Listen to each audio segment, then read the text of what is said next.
lunedì 15 dicembre, buongiorno Sicilia con Michele Cucuzza. Buongiorno da Luca Ciliberti. Allora, cominciamo con la cronaca. In corso a Catania un'operazione di polizia. Ne sono stati già arrestati 38 stranieri di diverse nazionalità che sono gravemente indiziati di spaccio di stupefacenti, estorsione, rapina e ricettazione. Ripetiamo, operazione in corso a Catania, 38 arresti. A Modica un pugno al capo e uno al costato sinistro a un medico del pronto soccorso dell'ospedale per avere fatto notare la trasgressione delle regole organizzative e di sicurezza dell'ospedale. Veronica Barbarino. Aggredito per aver fatto notare la trasgressione delle regole organizzative e di sicurezza. Accade all'ospedale di Modica, dove un medico del pronto soccorso è stato colpito fisicamente mentre era in servizio. Il sanitario si era recato nell'ambulatorio di cardiologia per consegnare della documentazione clinica relativa a una paziente in attesa di consulenza specialistica. In quell'occasione avrebbe segnalato un comportamento irregolare da parte di una dipendente dell'ospedale non in servizio in quel momento. La collega, infatti, figlia di una paziente, aveva trasportato autonomamente la madre in barella senza autorizzazione e preteso precedenza. Secondo la ricostruzione, il medico, al richiamo del rispetto delle procedure, sarebbe stato colpito da un altro familiare con un pugno al capo e uno al torace, subendo una contusione all'emicostato sinistro con dolore e difficoltà respiratorie. Dopo l'aggressione, un'altra familiare della paziente avrebbe fornito una versione opposta dei fatti, sostenendo di essere stata lei la vittima. Una ricostruzione respinta dal medico e supportata dal cardiologo presente in ambulatorio. L'episodio è stato segnalato alla direzione sanitaria e alla direzione del pronto soccorso. Il medico ha annunciato l'intenzione di presentare querela alle autorità competenti. Luca, cosa dicono i quotidiani di oggi? Allora, oggi i quotidiani riportano più o meno la notizia così come l'ha raccontata la nostra collega. C'è qualcosa però, un passaggio in avanti sulla Gazzetta del Sud, perché ovviamente questo episodio che diciamo è arrivato sul tavolo del direttore sanitario dell'ASP diciamo, suscita scalpore, quindi il direttore procederà a trasmettere gli atti ovviamente a chi di dovere, perché insomma questo episodio non resti isolato. Quindi aggredito il medico in ospedale di Modica. Ovviamente questa notizia fa doppiamente scalpore, perché chi voleva trasgredire le regole era un parente di chi avrebbe dovuto farle rispettare, ovvero un altro medico dello stesso ospedale, uno dei parenti di una paziente che aveva problemi cardiologici. A te, Michele. Grazie. Dopo 45 anni la strage di Ustica non ha ancora colpevoli. La Procura di Roma ha chiesto l'archiviazione dell'inchiesta, come dire, non riusciamo a trovare chi è stato a far saltare in aria l'aereo, ma i familiari delle vittime hanno fatto opposizione e hanno presentato nuovi elementi che sono emersi dalle stesse carte delle indagini. Rita Cinardi.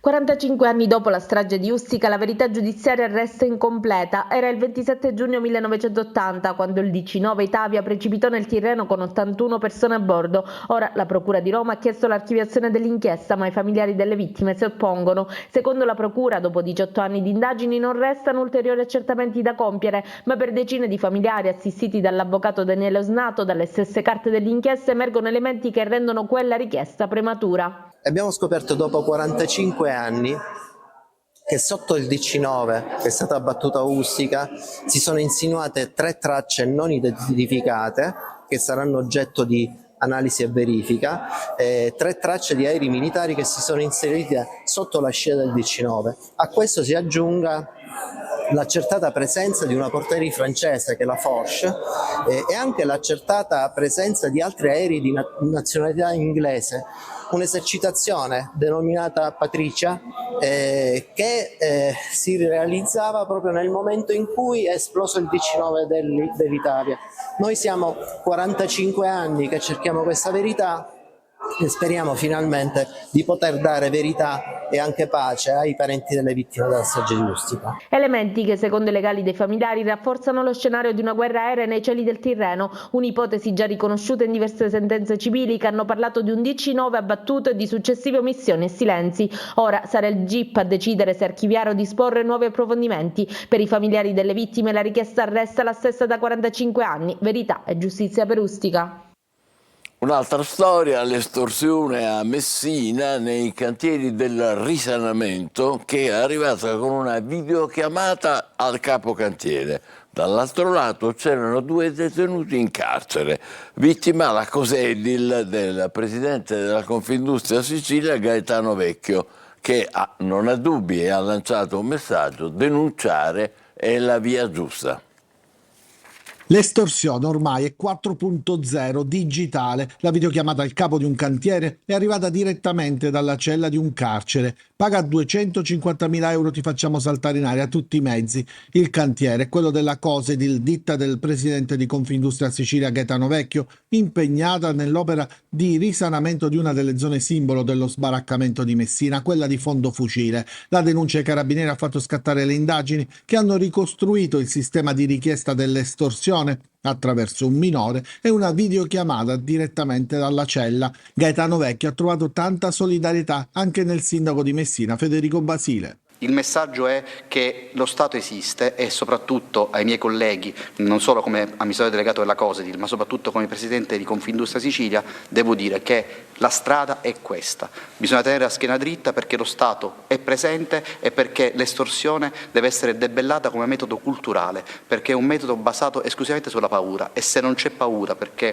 le forze dell'ordine funzionano, la procura funziona, il fenomeno si elimina da solo. In un momento storico come questo, nel quale gli investimenti in città sono importanti, è corretto, è necessario, è fondamentale che facciamo la nostra parte. L'inchiesta ha portato a 3 indagati, 2 detenuti entrambi messinesi nel carcere di Palermo e Agrigento ed un terzo ai domiciliari che però si era recato nel cantiere in fase esplorativa. Al vaglio anche la posizione del minorenne che ha fatto da postino della videochiamata. A te Luca. Allora, andiamo proprio sulle pagine della Gazzetta del Sud, la pagina di Messina che racconta ancora, insomma, questa vicenda. Ieri ci sono state ovviamente tutte le reazioni diciamo, di vicinanza e di stima verso il presidente di Confindustria siciliana. I costruttori appunto dicono queste lance, dice è stato preso di mira un simbolo dell'antimafia.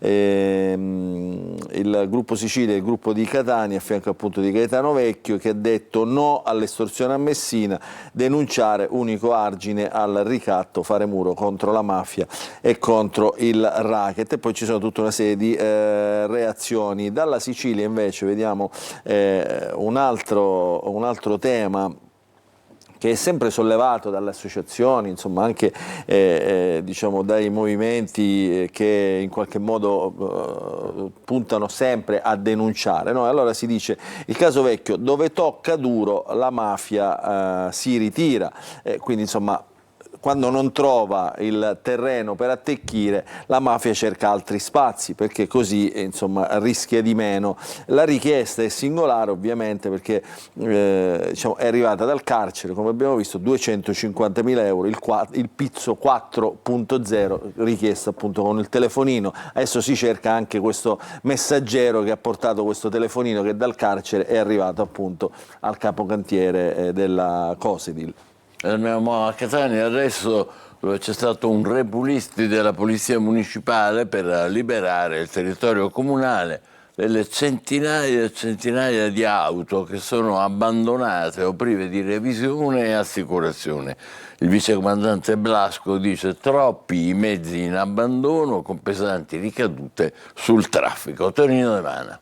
Dalle carcasse di auto senza targa ai veicoli privi di revisione o di assicurazione. Scatta l'offensiva della Polizia Municipale di Catania, che stringe le maglie su un fenomeno radicato in città e che ha pesanti ricadute sulla viabilità e sulle tasche degli stessi automobilisti. Da gennaio ad oggi sono oltre 2.000 i mezzi rimossi, un numero consistente, come spiega il vicecomandante della Polizia Municipale Stefano Blasco. Sono tenute lì da tantissimo tempo, alcune proprio anche in condizioni di rottame, moltissime persone prive di copertura assicurativa, e questo chiaramente comporta, già dalla mancata copertura assicurativa, comporta la rimozione del veicolo, il sequestro del veicolo con tutti i relativi verbali, che possono arrivare da un minimo di 800 euro se pagati entro i 5 giorni e possono arrivare anche a oltre 6.000 euro se vi sono delle aggravanti particolari. A seconda delle strade interessate, soprattutto quelle secondarie che vengono un po' utilizzate come quasi deposito, vi è una densità incredibile di auto abbandonate, possiamo dire addirittura 1 su 5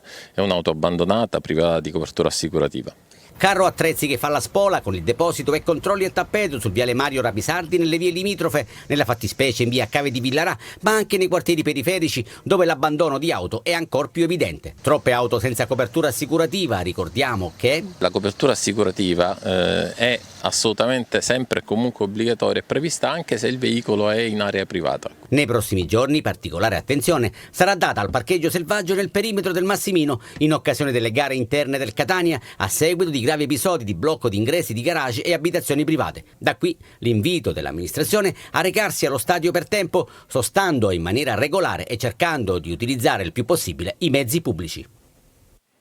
Lunedì, eccoci al calcio, Potenza Catania finisce 1-1 e il gol nel giro di un minuto di Forte e Bruschi, prestazione poco convincente degli etnei, che recriminano però per un gol regolare che è stato annullato a Rolfini. L'inviato Marco Carli. Doppia amarezza Potenza per il risultato e per gli episodi. Il Catania pareggia nonostante la superiorità numerica fin dal 20° del primo tempo. Scelte poco lucide in campo, soprattutto nella ripresa, ma sul risultato pesa la decisione del direttore di gara che annulla un gol valido a Rolfini. Toscano conferma le ipotesi della vigilia e sceglie Quaini e non Corbari dal primo insieme a Di Tacchio, tante assenze nel Potenza. Avvio pieno di emozioni, Jimenez chiama subito all'intervento Cucchietti con un tiro non troppo potente. I rosazzurri insistono e su calcio d'angolo trovano il gol del vantaggio, con il solito Forte che di testa corregge benissimo in rete un corner di D'Ausilio, 7° gol in stagione per l'attaccante. Palla al centro e il Potenza raggiunge subito il pari, a Japong pesca Mazzeo che alza di testa, la parabola sorprende Celli e il pallone finisce sui piedi di Bruschi che in diagonale batte Dini. L'ex Monopoli, dopo essere stato protagonista in positivo, lo diventa in negativo. Gamba tesa che colpisce al volto di Gennaro. L'arbitro ammonisce l'attaccante, ma il Catania spende la card. Dopo la revisione il direttore di gara cambia idea. È rosso. Catania in superiorità numerica, ma paradossalmente meno incisivo con la squadra lucana più chiusa. Di Tacchio non arriva per poco sul retropassaggio, va in contrasto su Cucchietti e viene ammonito. Casasola, sempre su azione d'angolo, colpisce di testa e costringe il portiere della squadra di De Giorgio a spedire in angolo. Il Catania avrebbe ancora un tempo, ma combina poco. Parte meglio il Potenza con una punizione di Felipe deviata sopra la traversa da Dini. In generale scelte sbagliate dai rossazzurri, troppa ricerca dei cross e una sola vera occasione, doppia con Lunetta che prima trova ancora la deviazione di Cucchietti e sulla ribattuta manda alto in acrobazia. Toscano cambia uomini ma resta con la stessa impostazione tattica, il Potenza difende e prova a ripartire, poi diventano decisivi arbitro e FVS. Su conclusione di Lunetta, Rolfini manda in rete, per il direttore di gara è fuori gioco, le immagini fanno intendere la regolarità del gol, ma dopo revisione Colaninno di Nola resta della stessa decisione e annulla. Il finale è convulso, lunghissimo, ben 17 minuti di recupero e spezzettato da continue richieste di revisione. C'è anche un altro gol annullato agli etnei, Pieraccini va in rete, ma Caturana è in fuorigioco e si scontra col portiere. Si resta sull'1-1 e il Catania fa bene a lamentarsi. Il gol di Rolfini avrebbe portato i 3 punti, ma gli etnei avrebbero potuto concretizzare meglio e sfruttare la superiorità numerica durata praticamente una partita intera, se si considera il recupero. A te Luca. Beh, apri di cielo, no? Insomma, il Catania derubato, scippato, come titolano un po' di quotidiani. Allora, Catania stoppato dal Potenza e dall'FVS, che errore, il 2-1 di Rolfini era regolare, quindi insomma recrimina la squadra rossazzurra, vantaggio iniziale di Forte, qui siamo sulla Sicilia, 1-1 di Bruschi, poi espulso per un fallaccio su De Gennaro, Rolfini va a segnare nel finale, ma l'arbitro annulla per fuorigioco nonostante il confronto delle immagini, quindi insomma questo è il tema della partita. Qui vediamo il fermo immagine dove il giornale ha tentato un po' di far vedere questo dovrebbe essere il giocatore che tiene in gioco tutti, quindi non ci sarebbe il fuorigioco del giocatore del Catania, che sarebbe questo. Quindi questa è, diciamo, l'immagine un po' tipo come faceva Biscardi, no? Nel suo processo del lunedì.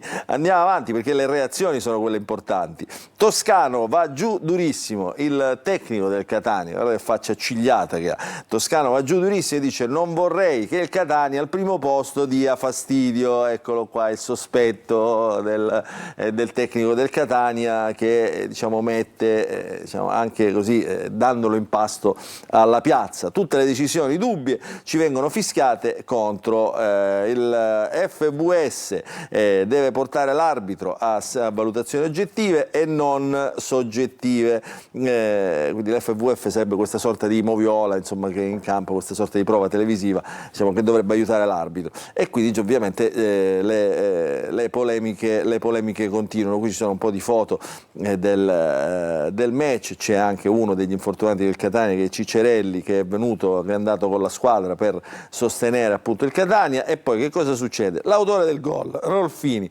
Come possiamo accettare un verdetto finale così ingiusto? Quindi insomma è pesante questo 1-1 del Catania, pesa quasi quanto una sconfitta. L'arbitro a fine gara mi ha detto che non era sicuro della sua decisione. E questo, insomma, l'attaccante, insomma, parole pesanti un po' da tutte le parti. Perché le parole, diciamo, perché pesano queste parole del Catania? Perché la classifica, che vedeva fino all'inizio di questa giornata il Catania primo con un margine di qualche punto sulle seconde, ecco, il margine si accorcia e il Catania viene agganciato in testa alla classifica dal Benevento, entrambe a 38 punti. Il Benevento, che ha battuto per 4-0 il Giuliano nella sua partita, si riporta sul Catania. Al terzo posto, adesso a 3 punti, erano di più ovviamente, erano 5 inizialmente, i punti di distacco dalla Salernitana. Insomma, la Salernitana appunto che ha vinto la sua partita in trasferta. Trapani invece e Siracusa, che hanno giocato negli anticipi, il Trapani naviga a metà classifica, il Siracusa si rialza, lascia un po' le ultime posizioni in attesa però delle ultime partite di oggi. E questo per quanto riguarda il calcio. Adesso continuiamo invece a vedere i giornali con le prime pagine, i giornali regionali. Restiamo sulla Sicilia con 2 fotonotizie: bagno di sangue e diciamo, l'attentato che è successo in Australia durante la festa della luce, la Hanukkah, terrore in spiagge, ci sono almeno 15 vittime. I giornali in questo caso rispetto alla televisione, diciamo, rendono molto meno l'orrore di questa tragedia, perché le televisioni hanno tutte le televisioni del mondo hanno mostrato le immagini di questa tragedia, terrore in spiaggia a Sydney. Tra le vittime anche una bambina, 2 gli attentatori, 1 è stato ucciso. Dai video si vede anche, insomma, l'attentatore che viene fermato. E poi la rabbia del Catania che viene scippato a Potenza, annullato gol regolarissimo a Rolfini nonostante la revisione. E poi le notizie che riguardano invece la Sicilia, il caro voli che rimane sempre, diciamo, desta sempre molta attenzione. Solo la continuità frena i cartelli, la verità amara sul caro voli. Nei giorni scorsi è uscito il dossier dell'antitrust che insomma, diceva che è tutto regolare, che le compagnie aeree agiscono regolarmente rispettando le regole del mercato, quindi nessun cartello. Qui ancora si adombra un po' il sospetto del cartello tra le compagnie aeree per i prezzi di Natale. Adesso lo vediamo in pagina. E poi il Sicilia Express che è partito in ritardo, la regione si scusa e dice ma non abbiamo colpe. E poi le ZES in Sicilia investiti 200 milioni, sono le zone economiche speciali, quindi, insomma, per rilanciare l'economia. Ieri poi la chiusura di Giorgia Meloni di Atreju, quindi ha parlato per un'ora, e poi l'assemblea del PD invece in contemporanea con Elly Schlein che risponde. Lo vedremo poi nella rassegna stampa nazionale. Allora andiamo a vedere appunto questo racconto del caro voli. Che succede? Contrordine sul caro voli, l'80% paga meno di 100 euro. Serve la continuità territoriale. In Sicilia prezzi più alti solo a Natale e ad agosto, che è diciamo il periodo caldo, però che cosa succede? Se ci fosse, e qui c'è tutta la tabella, diciamo, allegata, ve la sottolineo in rosso, eccola qua, nel dossier dell'antitrust, se ci fosse la continuità territoriale, qui dice serve la continuità territoriale, però il confronto con la Sardegna svela che l'unico sistema per evitare gli eccessi, quindi il caro a Natale e ad agosto, è la continuità territoriale, perché metterebbe i prezzi calmierati. Quindi questa è un'indagine più approfondita sul caro voli. In basso troviamo la Sicilia Express, l'assessore Aricò che si scusa perché la vendita dei biglietti sarebbe dovuta partire il 13, non è partita ed è stata rinviata a domani, al 16. Sul rinvio delle prenotazioni dei 1100 posti in treno dice la Regione e non ha colpe. Il tema è che questo treno, il primo treno, partirà il 20, quindi diciamo solo 4 giorni per preparare la partenza. Chi non dovesse arrivare a trovare il biglietto può stare a casa, perché poi alla fine comprare un biglietto, come abbiamo visto con il caro voli, diventa davvero impossibile. E questa è tutta la pagina dedicata al caro voli. Vi faccio vedere sempre dalla Sicilia la pagina di Catania, perché a centropagina diciamo, l'apertura è dedicata agli orti della Susanna. Gli orti della Susanna sono degli orti urbani a Librino, nel quartiere popolare di Librino. C'è stata, diciamo, associazioni ambientaliste hanno manifestato per evitare che proprio in questi orti si verificasse una speculazione edilizia, cioè quello che potrebbe succedere è che l'urbanistica potrebbe autorizzare, diciamo, nuovi insediamenti proprio in quella zona. Allora i cittadini vogliono difendere questo polmone urbano, questo unico diciamo, spazio verde tra i casermoni del quartiere Librino. Però la notizia, diciamo, più curiosa stamattina la troviamo in taglio alto nella pagina di Catania, e è questo: il caso del B&B del capo di gabinetto del comune di Catania. Appare violato in via San Giuseppe al Duomo l'obbligo di esporre il CIN nell'apposita targhetta, un caso che sembra riguardare Ferraro, capo di gabinetto del sindaco trentino del comune di Catania. Dice, non ci ha messo il nome, dice proprio, guarda, proprio lui che dovrebbe tutelare la legalità, che dovrebbe, ci si è battuti molto per questa trasparenza dei B&B con i relativi riferimenti ai proprietari, e proprio lui non tutela la legge. Quindi questo è abbastanza curioso. Poi tante notizie ovviamente di cronaca che troviamo in pagina all'interno del tomo di Catania, ma anche di tutte le altre province. Andiamo a vedere velocemente il Giornale Sicilia, perché è interessante l'apertura politica. Prima le feste, poi il rimpasto. Come sappiamo ci sono state ci sono delle frizioni in maggioranza, soprattutto nel partito di Fratelli d'Italia. C'è ovviamente un rimpasto con i partiti che pressano, e allora Schifani che dice prima ci facciamo le feste cioè, e poi insomma pensiamo al rimpasto, così tutti a pancia piena, siamo tutti più sereni. La roadmap di Schifani: priorità alla finanziaria, che comincerà, diciamo, al voto in aula proprio in queste ore, la DC fuori, e poi resta il nodo della Amata, che diciamo, ha partecipato, l'attuale assessore al turismo, che ha partecipato alla festa di Atreju. Sui fondi europei invece accelerata per gli appalti dei depuratori, lo dice sempre la Regione. Andiamo a vedere l'ultima pagina, quella della Gazzetta del Sud, dove abbiamo visto l'apertura dedicata alla nazionale, quindi la festa, anzi alla strage, diciamo, della festa ebraica, quindi racconti di cronaca internazionale, 15 morti, il duello a distanza Schlein-Meloni, poi le notizie di sport che troviamo in pagina, qua in prima pagina, e ancora il pizzo alla Cosedil, la solidarietà trasversale al padrone della Cosedil, Gaetano Vecchio. A te, Michele. Grazie Luca, adesso diamo un'occhiata al traffico catanese di questo lunedì 15, vediamo un po'. Allora, qui siamo al Sant'Eugeni, vedete, sì, c'è un po' di presenza intensa di auto, ma insomma si riesce comunque a scorrere, malgrado ovviamente anche i semafori pedonali. Poi vediamo qualcos'altro. Qui dove siamo? Via Vincenzo Giuffrida, correggetemi se sbaglio, no? Giusto? E vabbè, quello lì è un semaforo pedonale, quello sulla sinistra, per cui si sono accumulate decine e decine di macchine, ma appena diventa verde poi la roba si smaltisce, esattamente quello che sta succedendo anche sul lato destro. Vediamo ancora. per Bacco oggi ci sono nuvole dappertutto, non si vede l'Etna, niente.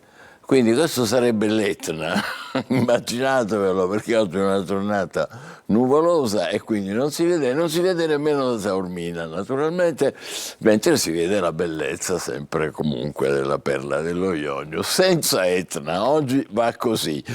Allora adesso facciamo una breve pausa, poi vi dico gli argomenti di oggi che prima non li avevo detti. Ci occuperemo dei telefonini ai bambini piccolissimi, li chiamano già ciucci elettronici, dell'aumento della tassa di soggiorno in tutte le città, Catania compresa, dall'anno prossimo, e poi dell'Etna, appunto, e non si vedeva, ve la faremo vedere noi in un bel libro fotografico di Massimo Siragusa. State con noi, buongiorno Sicilia, a dopo.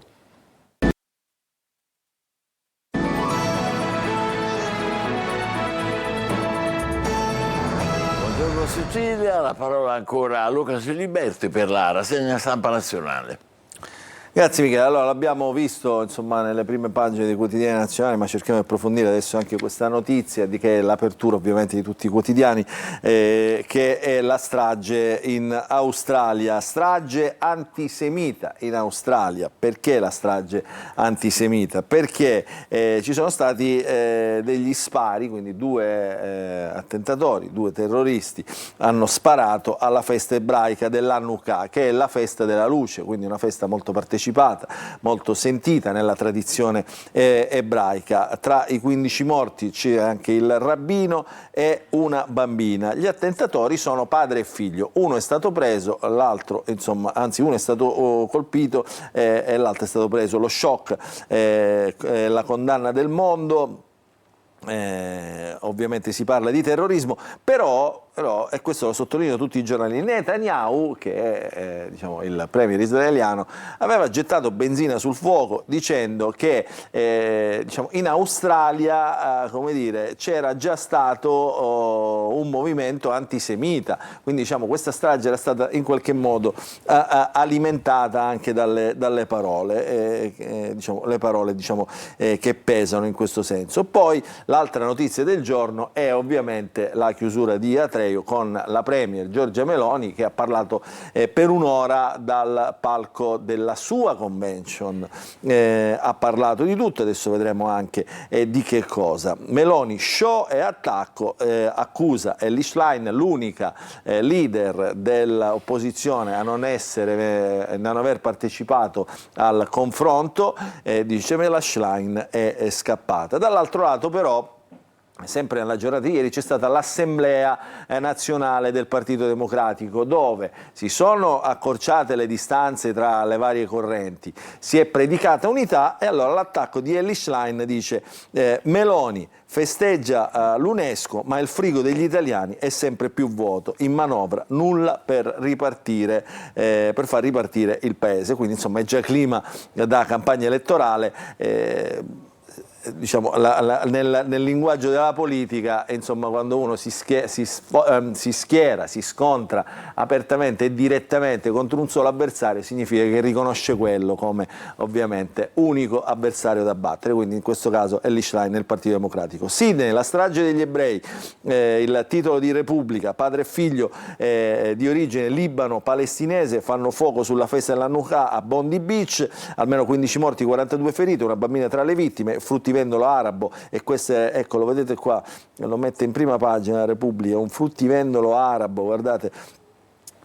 Supera tutte le paure, ferma uno dei terroristi, vedete, questo è un fucile, questo qua è un fucile, gli toglie il fucile dalle mani, lo mette in fuga, però viene ferito dall'altro attentatore che è poco più là ed è sempre armato, è già eroe nazionale questo. L'abbraccio delle bambine, sono veramente delle immagini fortissime. Meloni chiude Atreio, invece invettiva contro gli avversari. Ancora vi faccio vedere la Stampa, poi vediamo qualche pagina velocemente. La Stampa e la strage di Hanukkah, appunto, basta questo titolo per sintetizzare tutto. Assalto sulla spiaggia alla festa ebraica, il rabbino tra i 16 morti, decine di feriti, e Netanyahu accusa il governo australiano. Andiamola a vedere in pagina, lo prendiamo dal Corriere della Sera, per opportunità di sintesi, e vediamo di che cosa stiamo parlando. Questa è la spiaggia, eccola qua, la spiaggia di Bondi Beach, i colpi sparati appunto in direzione della spiaggia, vediamo se riusciamo ad allargare anche questa fotografia così si capisce meglio. quindi la festa era in spiaggia, insomma in questa zona qua. Questi due si sono messi da questo lato a sparare appunto in spiaggia. Vedete, qui c'è la foto della gente in fuga dalla spiaggia, era partecipatissima questa festa. Nella pagina successiva vediamo le fasi, diciamo, del fruttivendolo arabo che ha bloccato l'attentatore. Vedete questo qua, questo signore qua, Ahmed El Ahmed, 43 anni, fruttivendolo, il fruttivendolo che ha bloccato uno dei terroristi. Ahmed è un eroe. Che cosa è successo? Uno, vedete, sparava qua.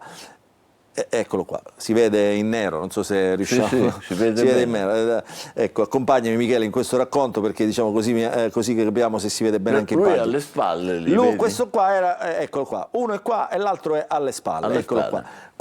Lui il fruttivendolo si è avventato su questo terrorista, lo ha fermato, gli ha tolto il fucile e lo ha messo in fuga. Vedi, lui poi scappa, mentre l'altro che si è girato, che era appunto sempre questo qua, ha cominciato a sparargli addosso, quindi è vivo per miracolo. È già davvero un eroe nazionale. Sì. Però guardate, qua ci sono le foto, insomma, di alcuni superstiti, di alcune vittime. C'è una foto che è davvero terribile, che fa ribrezzo. Vediamo se riusciamo a prenderla anche da un altro quotidiano, scorrendo velocemente le pagine, dal quotidiano La Stampa. Eccolo qua, guardate qua. Questo è uno dei partecipanti feriti. Immaginate, insomma, solo il 7 ottobre è stato peggio, dicono alcuni di loro che sono sopravvissuti. E sempre qui le foto dell'attentato e dell'eroe, dell'attentatore e dell'eroe, e queste sono appunto le pagine della Stampa. Sparavano attorno a me, tutti fuggivano nel sangue. Immagina che scena cruenta, che scena incredibile. Torniamo invece sulle prime pagine. No, vi faccio vedere prima, insomma, le parole di Netanyahu, che sono anche queste molto pesanti in questo racconto. Avete alimentato l'antisemitismo, cioè questo è il presidente di Israele, il premier israeliano, che parla agli australiani e dice avete alimentato l'antisemitismo, in riferimento alla linea pro-PAL. Trump condanna l'attacco, sicurezza rafforzata in Italia, perché anche l'Italia, secondo le fonti della sicurezza, potrebbe essere un obiettivo sensibile. Velocemente vi faccio vedere qualche prima pagina invece dei quotidiani che rimangono, insomma qualche pagina politica. I giornali ovviamente elogiano, i giornali centrodestra elogiano Giorgia Meloni, insomma il suo modo, il suo eloquio, la sua arte oratoria dal palco di Atreo. La sfida di Giorgia, Schlein fugge, il campo largo si fa solo da noi, la premier contro la sinistra che rosica, lo Stato torna a fare lo Stato. Il riferimento appunto è alla sicurezza nel sud, in questo caso delle parole di Giorgia Meloni. Meno male che la sinistra c'è, dice Libero, il quotidiano di Mario Secchi, che è diventato uno degli ultra del governo Meloni, direttore di Libero oggi. Il discorso di Giorgia D'Atreu, Meloni sbeffeggia i progressisti, si portano sfiga da soli, Grazielli fa parlare di noi, Greta, buon segno se ci critica, Salvini quando Landini sciopera, i treni sono tutti puntuali. Quindi insomma un racconto che magnifica, insomma, l'operazione del centrodestra. Devo dire che tra i giornali di centrosinistra non è che ci sia poi come dire, una difesa a spada tratta, diciamo, della loro parte politica, a parte il Movimento 5 Stelle che diciamo, nel Fatto Quotidiano però non trova sponda, perché le aperture del Fatto Quotidiano sono sempre dedicate alla cronaca internazionale, in questo caso Kiev, mazzette sui carri armati subito dopo l'invasione russa, quindi la corruzione e i costi di questa corruzione in Ucraina, e quindi le difficoltà di Zelensky. Tra l'altro ha detto, diciamo, spostandosi, diciamo, verso le posizioni degli Stati Uniti, capendo, insomma, che il crinale diciamo, era incrinato, si è spostato verso le posizioni degli Stati Uniti, dicendo addio alla NATO, che era uno diciamo, dei punti diciamo, forti diciamo, di quello che poteva essere un accordo verso la pace, cioè l'Ucraina entra nella NATO, così insomma noi ci sentiamo tutti più sicuri. Adesso dice addio alla NATO lo stesso Zaleschi, sugli asset l'Italia rischia. Vedete qui invece il comizio della Meloni, con le parole della Schlein che dice è senza idee e fugge. Vediamo l'ultimo quotidiano di oggi, che è il Sole 24 Ore, perché insomma l'apertura è fredda, però negli stipendi, e qui si parla di lavoro, perché poi tutti parlano di politica, insomma di idee magnifiche, però negli stipendi entra l'assistenza per gli anziani, misura a sostegno dei contratti aziendali, welfare pubblico in affanno, così le tutele agli over 75 diventano benefit in busta paga, insomma ne potranno beneficiare i dipendenti che assistono gli anziani, in questo caso molto spesso sono i caregiver di quelli che noi abbiamo parlato un po' di tempo fa. A te Michele. Grazie Luca, fra pochissimo con noi la responsabile del pronto soccorso pediatrico del Garibaldi di Catania per parlare dei cellulari ai bambini piccolissimi, ormai li chiamano ciucci elettronici. State con noi, buongiorno Sicilia.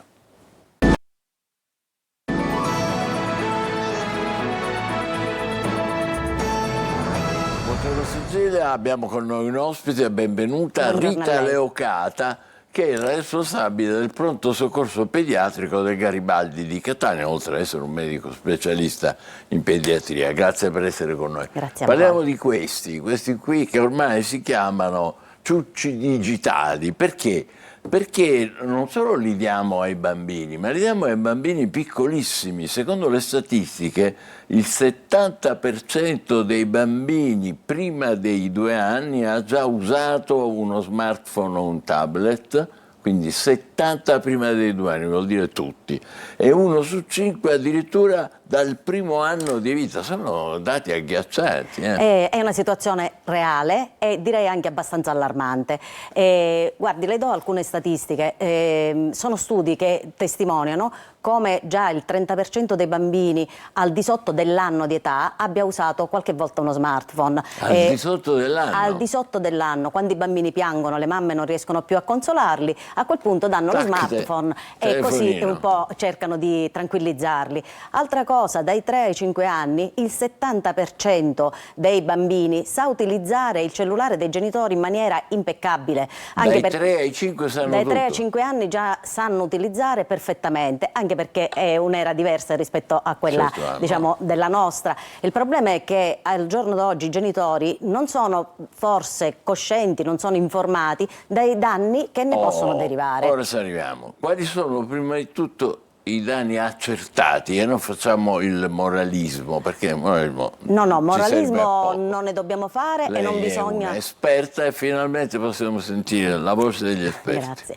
Non dobbiamo demonizzare nemmeno la tecnologia, dobbiamo stare attenti in ciò che noi diciamo. Quindi diciamo, come lei giustamente sottolinea, ciò che è certo e che deriva da studi derivati dalle principali società scientifiche nazionali ed europee anche, perché è un allarme ormai in realtà non solo della nostra nazione, ma in realtà è mondiale, almeno nei paesi industrializzati. Quello che noi dobbiamo innanzitutto dire è che la tecnologia è un segno del progresso, ma va data a piccole dosi e quando il bambino è in grado di saperne avere beneficio. I danni sicuri quali sono? Innanzitutto c'è un sovraccarico di nozioni e di informazioni che il cervello del bambino piccolo non riesce a elaborare. Questo fa sì che si creino dei cortocircuiti in maniera tale che alcune zone del cervello si sviluppano di più, altre meno, tra cui ad esempio quella del linguaggio, per cui sono bambini che hanno già una difficoltà nel linguaggio, un rallentamento, una dislessia. Ma quando sentono tutta questa roba poi alla fine riescono a esprimersi poco. Sì, perché in realtà quando si usa un device il rapporto diventa un rapporto a due, per cui i bambini si ascoltano, ma elettivamente e il principale oggetto della loro attenzione resta lo smartphone. Da questo, e il sonno anche può essere coinvolto? Da questo utilizzo derivano tanti dati, ripeto, accertati. Abbiamo intanto viene compromessa la memoria, perché ripeto i dati sono notevoli e il bambino non riesce a elaborarli. Il sonno viene meno perché questi bimbi stanno col device anche di sera, per cui tutti gli stimoli luminosi già danno un'eccitabilità del cervello che fanno sì che il sonno venga posticipato. Anche questo ha delle conseguenze, perché il bimbo l'indomani sarà nervoso, sarà irritabile. Non solo, una crescita dei disturbi di ansia con l'età, una crescita della diciamo, mancata elaborazione delle emozioni. Questi bambini sono isolati, ansiosi, non sanno rapportarsi più con l'ambiente esterno e anche questo è un grave problema. Questi sono danni di tipo neurologico funzionale, aggiungiamo che possono anche essere vittime di cyberbullismo, possono essere vittime anche di scene violente o di immagini pornografiche. Dico vittime perché a seconda l'età il bambino, e parliamo qua di bimbi piccoli, non riesce a elaborare tutto ciò che vede e questo ha un impatto sul suo sviluppo psicofisico. Non c'è dubbio. L'ospedale di Padova ha elaborato un decalogo per noi genitori di indicazioni pratiche. Ci vuole elencare alcune delle cose? Già le ha dette, ma l'ospedale di Padova elenca una serie di cose, ma le vere linee guida sono dettate dalla Società Italiana di Pediatria, la SIP, dove viene sconsigliato l'uso, anzi proibito l'uso per i bambini al di sotto dei 2 anni di età. 2 anni? 2 anni, Quindi non 2 devono anni, totalmente toccare il cellulare. Non bisognerebbe dare, quello piange. E si fa come si faceva un tempo, col ciuccio si culla, si distrae, no? Vi sono varie alternative. Dai 5 anni bisogna, dai 3 ai 5 anni non più di 1 ora al giorno, dai 5 fino ai 13 anni addirittura bisogna usarlo non più di 2 ore al giorno, ma soprattutto con la supervisione dell'adulto. Quindi devi starci vicino. Vicino, sì. Da quale età? Dai 13 in giù l'adulto deve essere sempre vicino, addirittura il consiglio è di acquistare lo smartphone ai ragazzini quando compiono il 13° anno di età, non prima, mentre ora c'è un abuso già da piccoli. Anche questo, tra parentesi, rientra negli abusi, perché un bambino che viene sottoposto all'utilizzo incondizionato degli smartphone è un bambino che subisce dei danni, è una vittima silenziosa, permettetemi di dire, perché questo bambino subirà tutti i danni che abbiamo elencato, oltre a danni di tipo fisico, perché guardi, anche fisico. Il cellulare si porta anche a problemi della vista, quali una maggiore tendenza a quello che è lo strabismo, alla miopia, ma anche alla sindrome, crescendo, alla sindrome della secchezza oculare, perché stando con lo sguardo sempre fisso lì sul cellulare l'ammiccamento diventa più lento e quindi l'occhio diventa secco. E poi l'obesità. C'è un aumento dell'obesità notevole, perché? Perché i bambini ormai si muovono meno, hanno questo intrattenimento a domicilio e praticamente loro, oltre alla mancanza del movimento, assorbono tutta la pubblicità del cibo spazzatura, che poi puntualmente chiedono ai genitori e i genitori puntualmente, per non sentire più piagnucolare i loro figli, esaudiscono e comprano ciò che viene richiesto. Ma anche, lei diceva prima, sul sonno uno pensa il contrario, diceva glielo do così si addormenta. No, perché gli stimoli sono eccessivi. Sono eccessivi per l'età e bombardano, ripeto, di tante informazioni che magari poi continuano a distrarre il bimbo. Sa qual è il problema? Il problema è che si crea una dipendenza, perché più io gioco con lo smartphone, più il bambino riesce con un semplice tocco a ottenere ciò che lo gratifica, a divertirsi, a vedere ciò che gli piace, a fare il gioco che vuole in maniera immediata. Quindi c'è uno stimolo-risposta, il cervello, siccome viene soddisfatto, produce le dopamine. Le dopamine sono ormoni che sono proprio gli ormoni del benessere e del buon umore. Quindi più stanno collegati agli smartphone, più queste dopamine vengono prodotte e più si crea la dipendenza. E allora che bisogna fare? Qua allora la figura genitoriale deve avere un luogo, deve essere una figura centrale, perché intanto il genitore è il primo esempio che il bambino ha. Quindi quando un genitore a casa, al ristorante o dovunque sia sta sempre collegato allo smartphone o durante il pranzo e la cena sta col televisore acceso, è chiaro che per il bambino è il primo modello quello, ed è un modello da seguire perché è il modello genitoriale. Quindi dobbiamo essere innanzitutto i genitori a dare questo esempio. Poi bisogna, non per fare moralismo, ma bisogna riscoprire la centralità dell'adulto. I genitori non siamo gli amici dei figli, possiamo essere più comprensivi, non siamo gli amici dei figli, abbiamo un ruolo che è un ruolo educativo anche, possiamo essere più vicini rispetto ai tempi antichi, avere un rapporto più aperto, ma siamo le figure genitoriali di riferimento. Il genitore non può pensare che un device sia il caregiver del proprio figlio, il genitore è genitore e deve riscoprire la meravigliosa unicità. Il caregiver è badante. Un badante, un l'intrattenitore del proprio bimbo. Il genitore deve riscoprire e dare la giusta importanza a quella che è la meravigliosa, esclusiva unicità del rapporto genitore-figlio. Questo è il segreto di tutto. Che poi il fatto della scoperta, del movimento... Il movimento all'aperto bisogna incrementarlo, gli incontri con gli amici, bisogna anche riscoprire le attività manuali mentre si è a casa, perché i nostri bambini inconsciamente e incoscientemente sono ormai bambini sempre più soli, dormono meno, parlano meno, non riescono a relazionarsi e sono presi da ansia e da disturbi proprio della relazione con i pari. E questo, perché l'ansia? E l'ansia perché, ripeto, lo stimolo risposta immediato fa sì che non si abbia più quel tempo per riflettere, per concentrarsi. C'è anche un calo del rendimento scolastico, inoltre, perché proprio sono bambini che sono abituati a essere soggetti a stimoli continui. Quindi anche questo li mette in ansia. A volte capita anche a noi adulti, se lei ci pensa. Arriva un messaggio e abbiamo quell'input di rispondere in maniera immediata. E siamo soggetti maturi e abbiamo un'età. A maggior ragione figuriamoci un piccolo. Bambini piccolissimi. Cosa ne pensa? Volevo chiedere, non c'entra nulla fino a un certo punto, ma l'Australia che ha deciso di vietare i social fino a chi non ha 16 anni.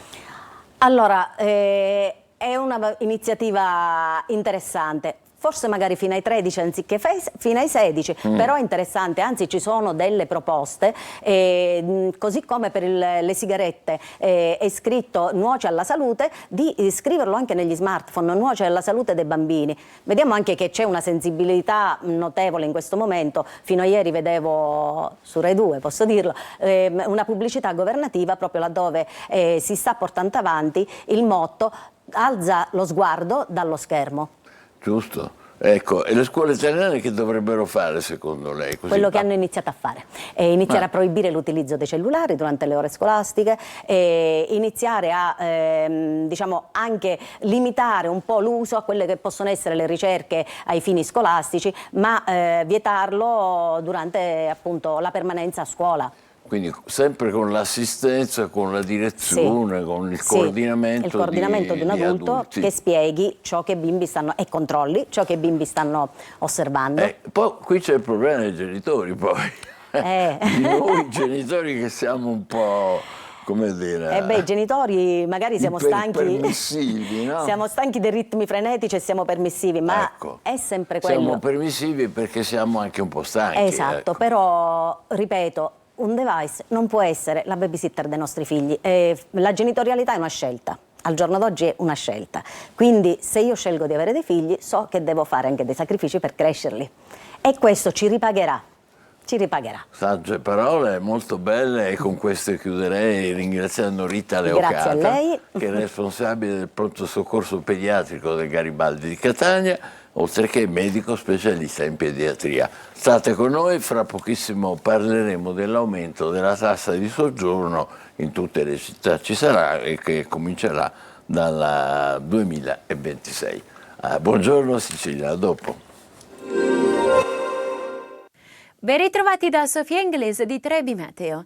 Splenderà ancora il sole su gran parte del nostro territorio nella giornata di lunedì. Aumenteranno le nubi solo sulla Sardegna e sul nord-ovest con le prime piogge per l'avvicinarsi infatti di una nuova perturbazione. Sulla Sicilia i cieli risulteranno sereni o a tratti coperti, ma il tutto senza conseguenze, e da segnalare anche un po' di foschia, ma poi rapido diradamento. Le temperature massime localmente sfioreranno anche 18-19 gradi, con clima infatti mite per il periodo.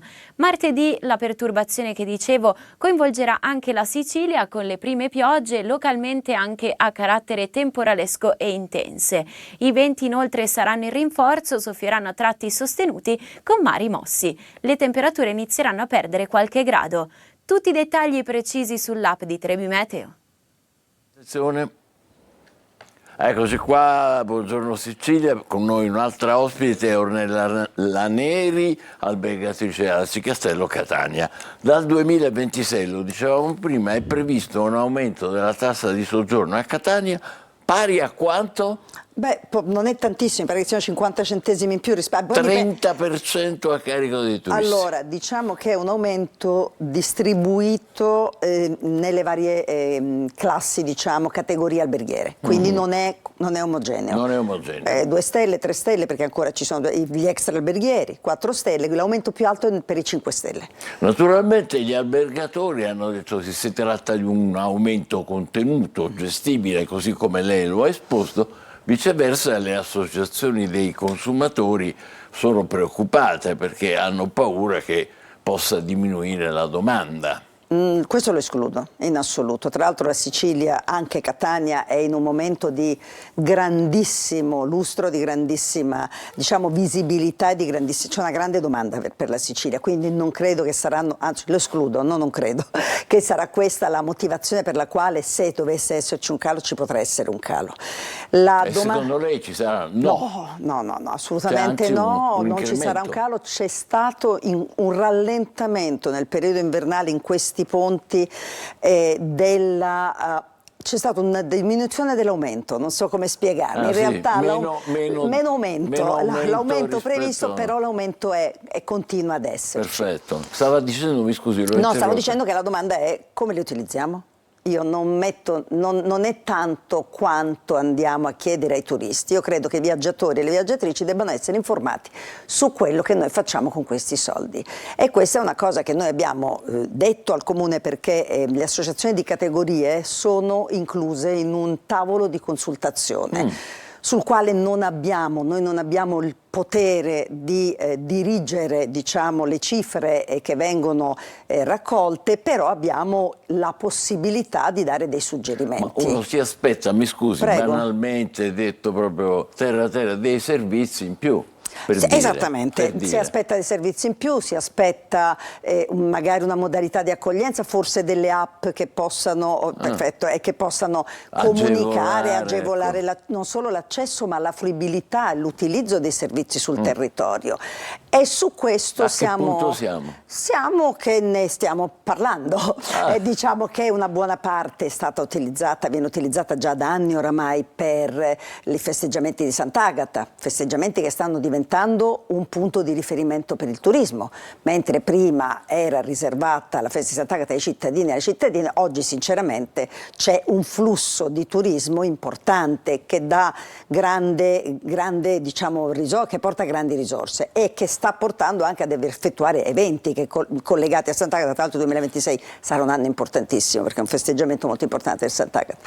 Poi uno pensa magari, che ne so, al decoro urbano, non dico al traffico. Il traffico, guarda, sono venuta in Vespa, per cui il traffico per arrivare in orario, quindi il traffico è sicuramente un problema che riguarda in questo momento un po' più la città che non i viaggiatori. Sicuramente il decoro urbano, anche perché i lavori che si stanno facendo tendenzialmente con i fondi del PNRR, non con i fondi della tassa di soggiorno. Diciamo che ci sono delle iniziative che si stanno facendo, ma siccome il gettito è molto alto, l'anno scorso, se non sbaglio, abbiamo superato i 4 milioni di euro, e che non sono pochi, considerando che non ci sono altri fondi per il turismo. Questo va detto, cioè i comuni che prima stanziavano soldi per il turismo oggi non ci sono più. Molto importante questo, però contemporaneamente la regione siciliana ha stanziato 135 milioni col Fondo Sviluppo e Coesione del 21-27 proprio per potenziare l'accoglienza, leggo,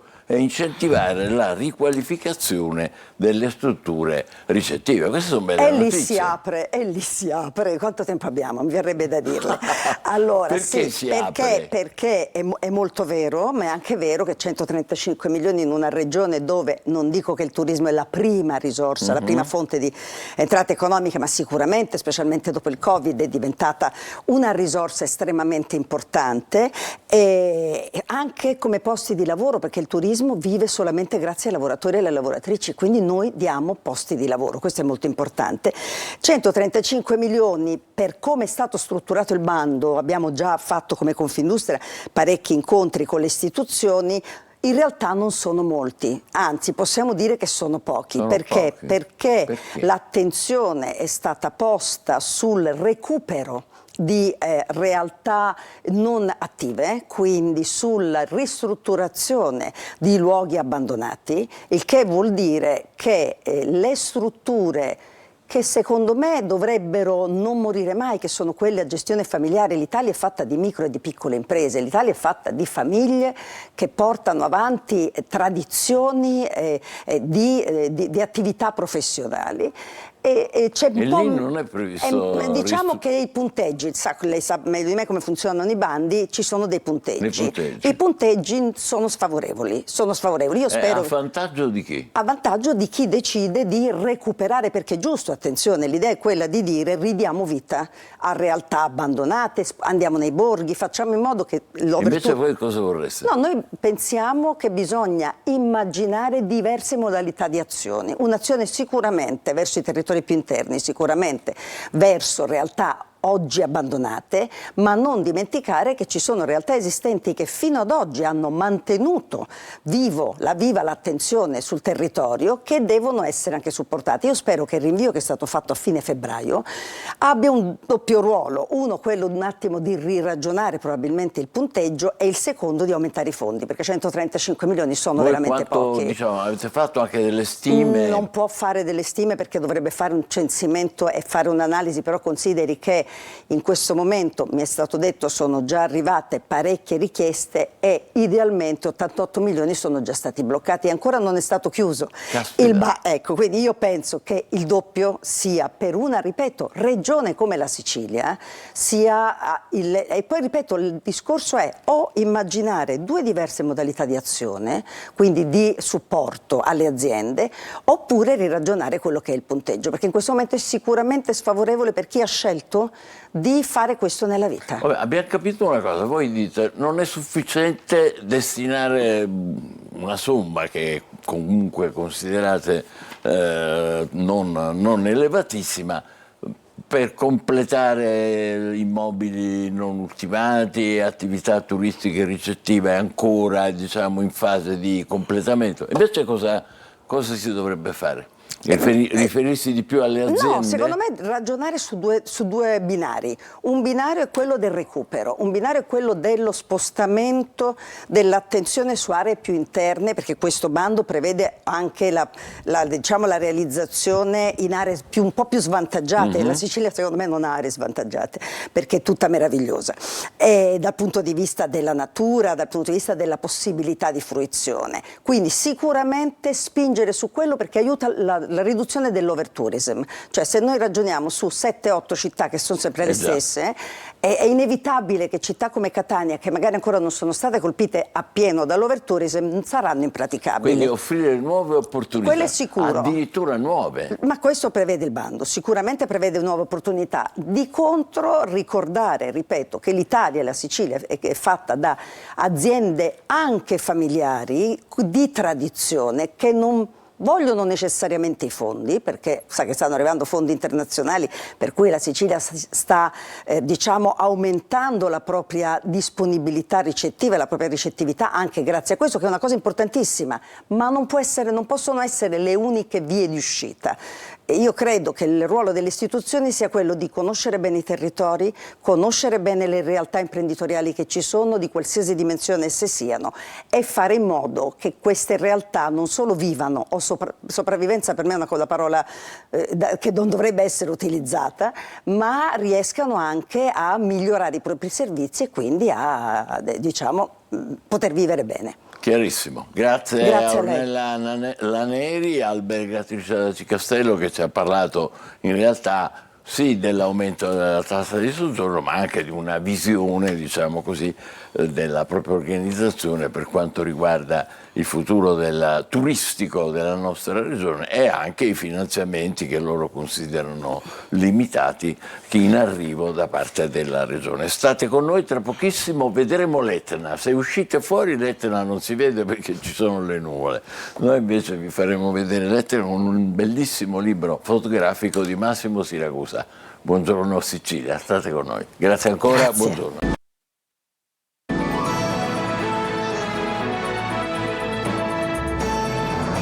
Parliamo di Etna, buongiorno Sicilia, amici in ascolto, con Massimo Siragusa, fotografo e autore, realizzatore di un bellissimo libro fotografico intitolato appunto Etna. Ora non so se in questo momento l'Etna si è sgomberato, ma prima a inizio mattinata era pieno di nuvole, non si vedeva granché. Io ho detto, beh, ve lo faremo vedere noi l'Etna. Complimenti a Massimo Siragusa, che è un fotografo catanese, è stato fuori per tanti anni, adesso è rientrato in Sicilia e ha realizzato questo bellissimo libro. Vediamo magari la copertina. Innanzitutto chiedo ai colleghi della regia se riescono. Ecco qua, vedete? L'autore è lui, Massimo Siragusa. Questa è l'Etna in attività, questa è una corrente lavica intensa. Recente questa qui era?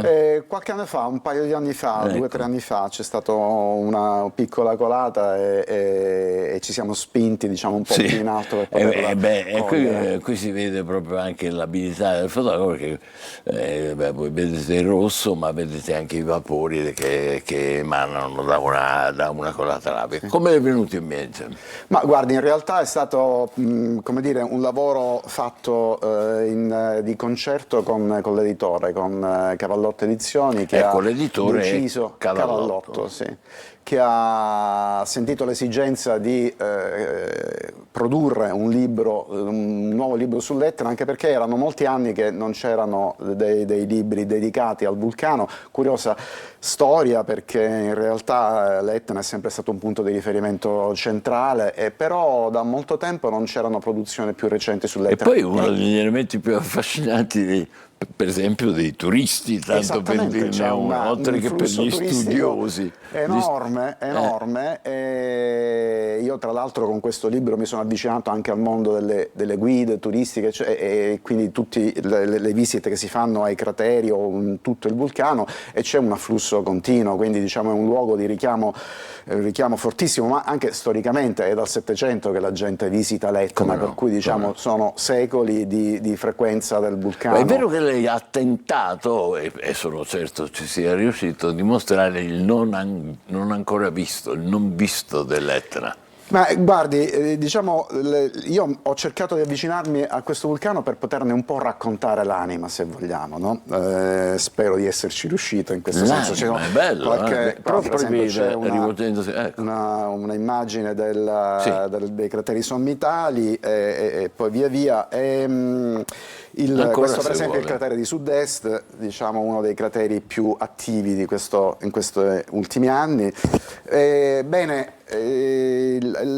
Allora la cosa che io credo un po' sia stata, se vogliamo, la discriminante rispetto a tanti altri lavori, è che in realtà io ho perduto molto tempo, perduto per modo di dire, ma ho utilizzato molto tempo nel processo di avvicinamento al vulcano, avvicinamento più sul piano, come dire, della conoscenza culturale del vulcano, ma anche avvicinamento fisico. Per cui noi abbiamo impiegato, insieme a degli amici che mi hanno aiutato in maniera molto concreta nell'andare alla scoperta dell'Etna, in realtà abbiamo occupato, diciamo, molto spazio e molte energie per raggiungere dei posti che non erano proprio facilissimi da raggiungere.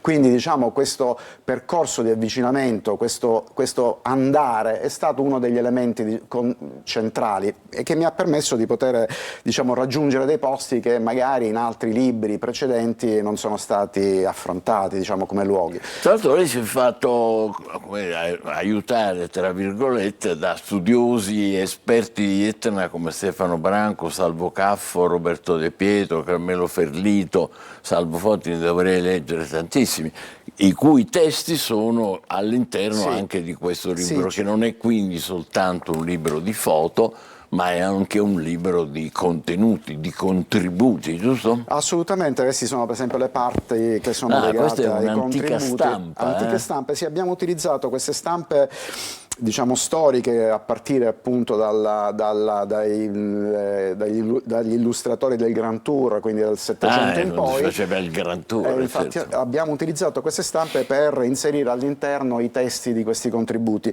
Il primo degli interventi di Giovanna Giordano, che ha scritto un bellissimo testo molto, come dire, coinvolgente sul piano delle emozioni, e poi tutti i contributi scientifici, perché secondo noi era importante che l'Etna fosse, come dire, fossero raccontate degli aspetti, delle storie, anche delle curiosità, se vogliamo, dell'Etna, e quindi un aggiungere, diciamo, informazioni su informazioni e livelli diversi di lettura del libro. Lei che è mancato per alcuni anni, così come mi raccontava, da Catania, al suo ritorno, come ha ritrovato i catanesi in rapporto con l'Etna? Sempre uguale, sempre la montagna che è rimasta? È sempre la montagna, però cambia, però l'Etna muta. Cioè l'Etna è un luogo che è in continuo divenire. Divenire significa le trasformazioni che nascono dalle diversità delle stagioni, le trasformazioni che nascono dalla diversità delle eruzioni, che ne cambiano esattamente la morfologia e quindi anche l'aspetto fisico. Cioè, io ricordavo l'Etna con una forma, me ne sono trovato un vulcano con una forma diversa. Bellissima, e anche l'altezza. Esattamente, cambia anche l'altezza, quindi diciamo che è veramente fantastico questa cosa, cioè hai la sensazione sempre, io una cosa le confesso, ho veramente provato sempre la sensazione di andare, ogni volta che sono andato sull'Etna, e siamo andati tantissime volte, diciamo in linea di massima almeno una volta a settimana negli ultimi anni e mezzo, quindi tantissimo. Io ho avuto un po' la percezione come se ogni volta fosse la prima, perché c'è sempre qualcosa di diverso, qualcosa da scoprire. E questo è un aspetto straordinario. Questo è perché è proprio tipico di vulcani attivi. Esattamente. Questa immagine bellissima verde cos'è? Questo è la verde parte... è un po' verde. È tutto non so se Timparossa, è un luogo, è un bosco di faggi qui preso all'inizio dell'estate. Ma questo come l'ha fatto? Col drone? Questo è fatto col drone, sì. Questo è un altro... Dov'è questo? Come? Dov'è, scusi? Timparossa. Ah. È un'area boschiva a nord, molto bella, c'è anche un rifugio bellissimo, tra l'altro non è nemmeno complicatissimo da raggiungere, per cui chi avesse voglia di fare una passeggiata lì sarebbe... Ma veramente ci sono zone... Questa è per esempio la Valle del Bove, questa è la famosissima Valle del Bove. Che ha tratti anche verdi, io non ricordavo. No, c'è molta vegetazione, poi dipende ovviamente dalle epoche, perché ci sono delle epoche più recenti dove la lava è desertica. Perché di solito la lava finisce lì quasi. Sì, infatti per fortuna. La Valle del Bove è un contenitore. Per fortuna. Diciamo, per fortuna è un contenitore. Bellissima immagine, complimenti, lei è un bravissimo fotografo, non c'è bisogno che glielo dica io, ma vedendo e intravedendo le immagini, questo può essere anche un bellissimo regalo sotto le feste di Natale. Quello cos'è? Qui un po' questo più, invece è un elemento più recente, questa è a giugno, c'è stato, forse ricorderà, insomma comunque molti lo hanno vissuto a distanza, c'è stata una forte esplosione che è stata tra l'altro raccontata da molti, perché c'erano molti turisti nei crateri, quindi diciamo è stato un momento che ha avuto anche degli attimi, diciamo, non proprio semplicissimi, e questa è tutta la lava che è ricaduta, quindi dopo l'esplosione la lava è ricaduta. Qui io sono ai bordi appunto della Valle del Bove, e questo è il colore diverso della lava e anche questa forma un po' curiosa che ha tracciato nella... Ma quindi è lava fresca? Quindi è una cenere lavica questa qua. Semifresca, per modo di dire. Esattamente. Mentre quella in nero... Mentre quella lì è quella storica. È quella precedente. Quindi c'è questo gioco, tra l'altro è divertente perché qui ha un po' la forma, se vogliamo, una specie a cono, quindi tipo vulcano, quindi ricorda idealmente... Mi ricorda idealmente? La forma di un vulcano è molto suggestiva questa cosa, ed è anche l'altro aspetto che poi credo sia uno degli aspetti interessanti della fotografia, è quello della come dire, di offrirci una chiave di lettura dell'equivoco, se vogliamo, no? Ecco, qua non si riesce bene a capire cosa sia. Un criterio interessantissimo, cioè l'equivoco. Non si riesce a capire bene se stiamo parlando di una montagna veramente o di che cosa stiamo parlando, quindi potrebbe essere anche un'opera artistica, potrebbe anche essere un'opera artistica, ma diciamo è un'opera artistica della natura. È fantastico, davvero quello che lei dice. E quindi stava dicendo questo aspetto, per concludere, dell'Etna, che è anche un aspetto un po', non dico misterioso, ma incerto, cangiante, è vero? Assolutamente, ma diciamo lei pensi al fascino che si può provare nel fare un giro nei crateri sommitali, dove tu in contemporanea ti senti ad un passo, come dire, dal cielo, ti sembra quasi di poterlo toccare, e nello stesso momento hai i piedi nell'inferno, perché tra i vapori di sulfuri e la dimensione, diciamo, anche emotivamente molto coinvolgente che tu provi nel momento in cui sei a contatto così tanto stretto con i crateri sommitali, io credo che sia una sorta di connubio di emozioni molto forte. Fantastico, non c'è dubbio. Grazie a Massimo Siracusa, autore di questo bellissimo Etna pubblicato da Cavallotto. Adesso cambiamo completamente argomento, è il momento del nostro oroscopo.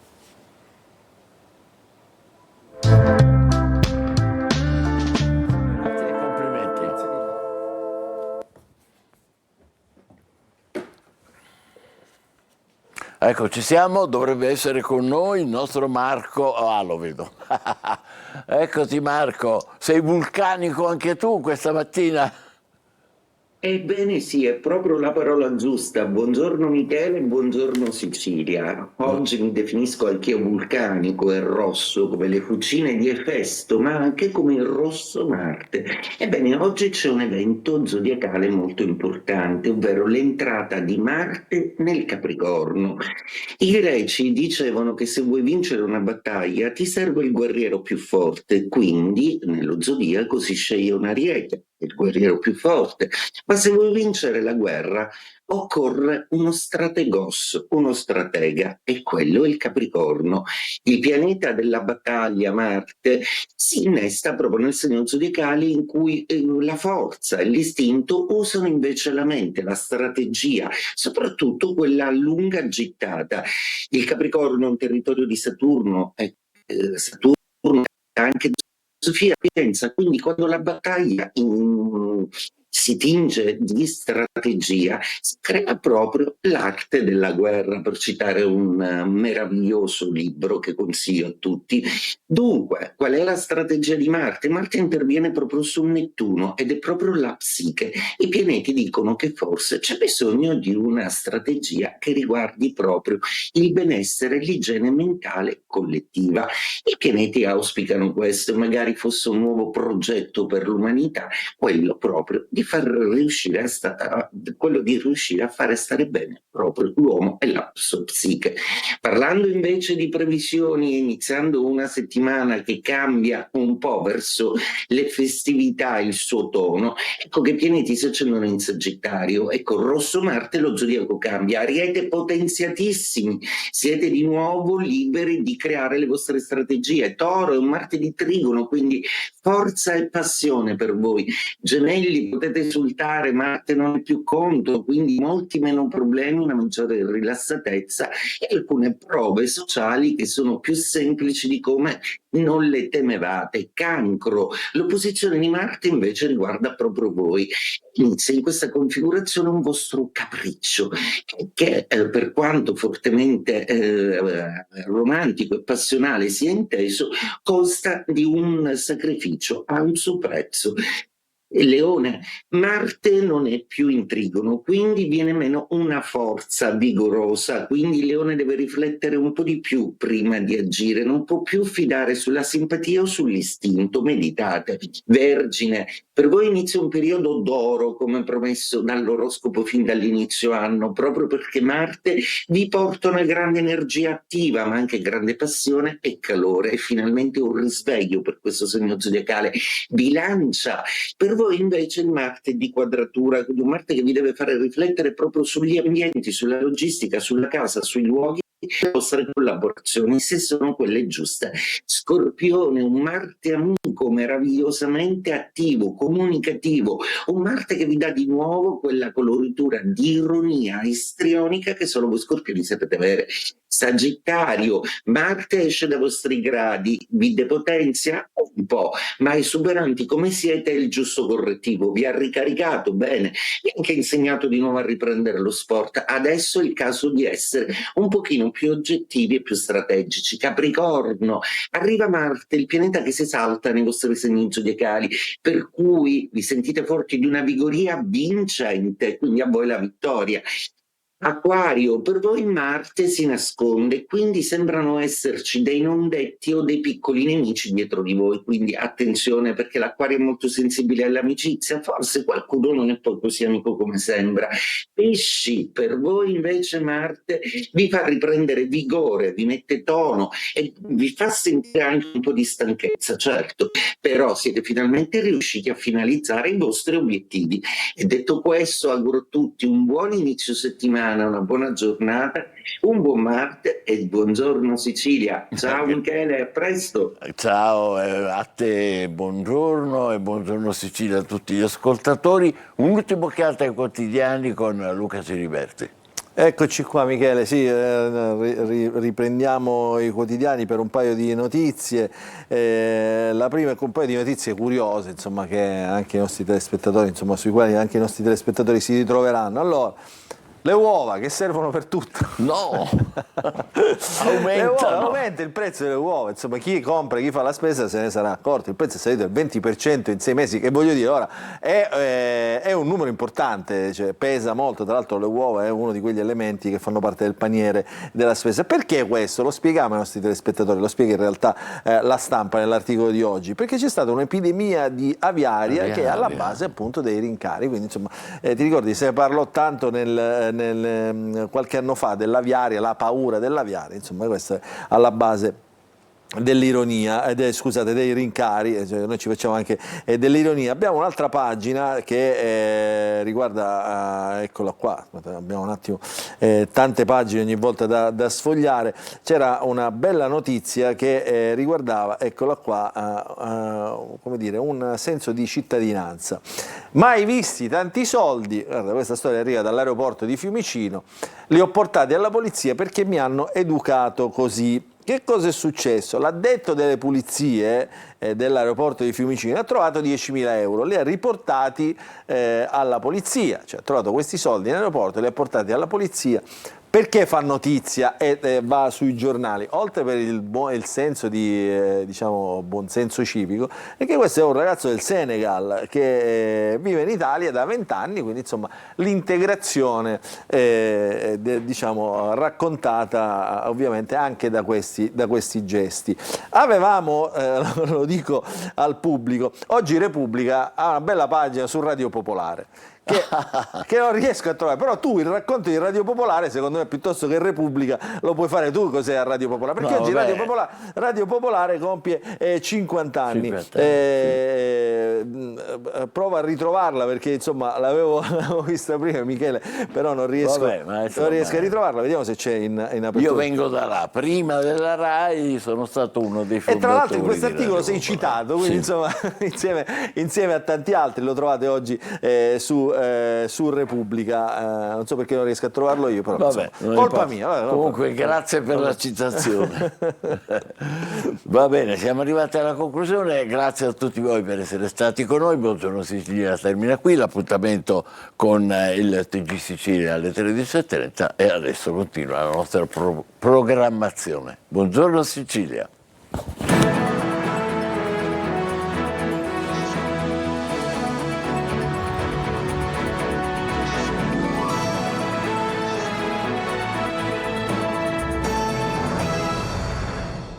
Il Catania